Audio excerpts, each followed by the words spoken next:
कई बार आप इतना इमोशनल अटैचमेंट कर लेते हो बाउंडिंग भगवान से। आप देखना, भजन सुनोगे आंखों में आंसू, कोई मूवी का सीन ऐसा आ जाएगा आंखों में आंसू। कई बार आप पूजा पाठ ही करते होगे, आंखों में आंसू। मनकामेश्वर गई, यहाँ बहुत बड़ा मंदिर है, तो श्रीनाथ जी की आरती चल रही थी। अब आरती ही मुझे समझ नहीं आई, लेकिन उस दिन मैं इतना रोई क्योंकि मेरे मन में एक भजन चल रहा था, भगवान कृष्ण का ही चल रहा था, कुछ 7 दिन से चल रहा था। और जैसे ही प्रभु ने मुझे दर्शन दिए तो मैं रोने लगी।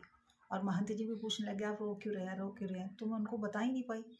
लेकिन फिर अगले दिन मैंने जाकर पूछा, मैं कहा महंत जी मुझे ना इसका मीनिंग नहीं समझ आता आरती का, श्रीनाथ जी की, आप मुझे पूरा पूरा समझाइए हिंदी में।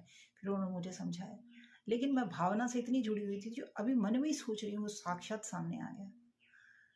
तो हमारे आंसू कब आते हैं? जब हम बहुत ज़्यादा भक्ति में लीन होते हैं और यथार्थ हो जाती है वो चीज़, वो सत्य का जैसे ही आभास होता है, वो करुणा के रूप में, आंसुओं के रूप में बह जाता है।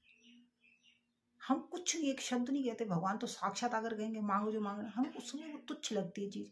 अरे आपका आशीर्वाद है, बोलते हैं ना, आपने दृष्टि डाल दी, अरे बहुत बड़ी बात है, क्या मांगे आप?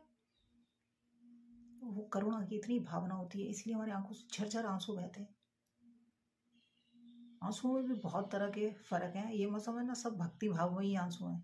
मगरमच्छ के भी आंसू ही हैं जो झूठ रोते हैं, और ऐसे भी लोग मैंने देखे। लेकिन जो भक्ति में बहते आंसू वो बिल्कुल अलग होंगे। जो जबरदस्ती वाले आंसू होंगे, वो विजन, वो दृष्टि सबको दी है भगवान ने, आपको खुद ही समझ आएगा, कहने की जरूरत नहीं है। इसीलिए भगवान कहता है मैं तो तुम्हारी भावना कहूँगा, भाव से जुड़ जाओ, मैं तुम्हारा हूँ।